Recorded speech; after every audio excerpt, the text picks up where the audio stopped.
So for this question, I'm going to be describing Kant's theory of ethics and looking deeper into what it is.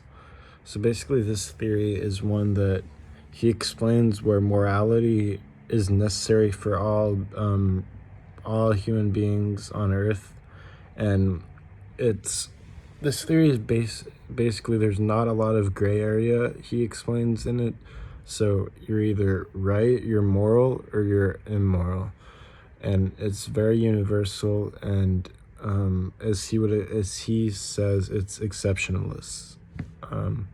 So there's not a lot of gray area in this theory, which I don't think, in terms of morality, I don't think is the best thing, because there's a lot of decisions and a lot of events that you can definitely walk a fine line on in terms of morality.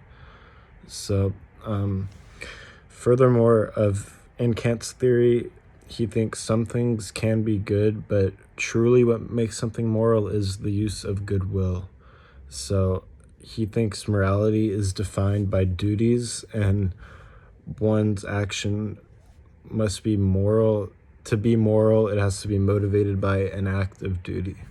So an example of this is the world values things like knowledge and such, but it can be used to commit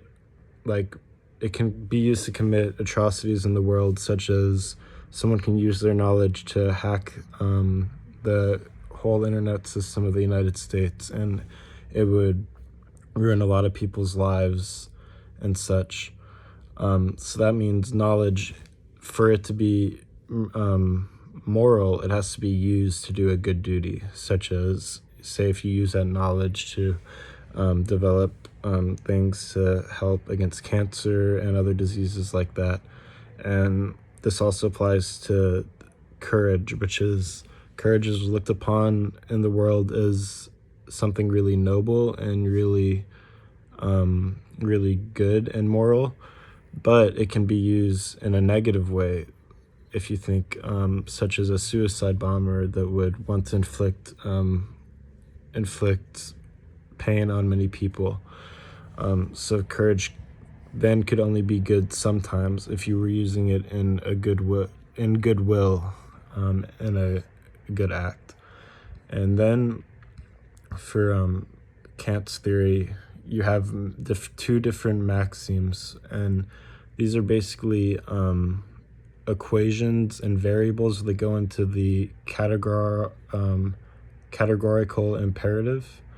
And the first imperative for this one is the hypothetical imperative, and that's basically it's a statement where if you want something, then you do something to get it.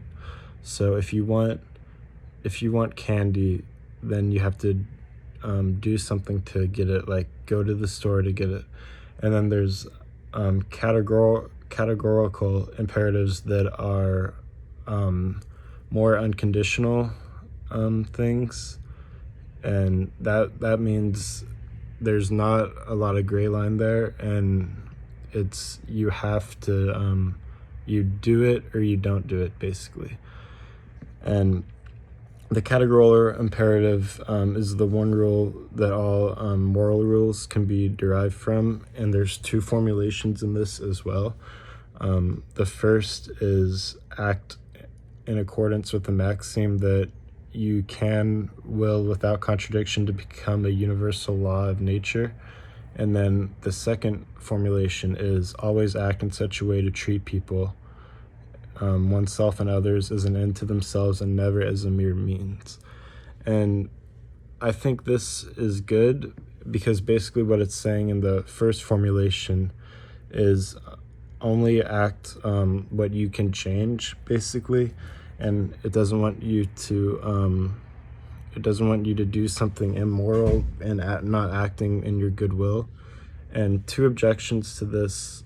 One of the main objections, I would say, is basically in this theory, lying is always wrong, and that would mean in any situation. And the best example for this is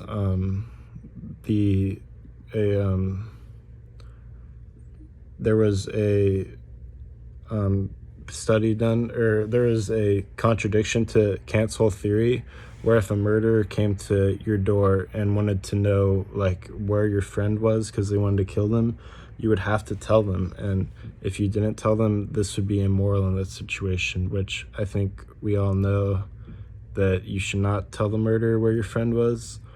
But according to this theory, lying is always wrong. So no matter what situation you would be in, you would never be allowed to be morally right by lying.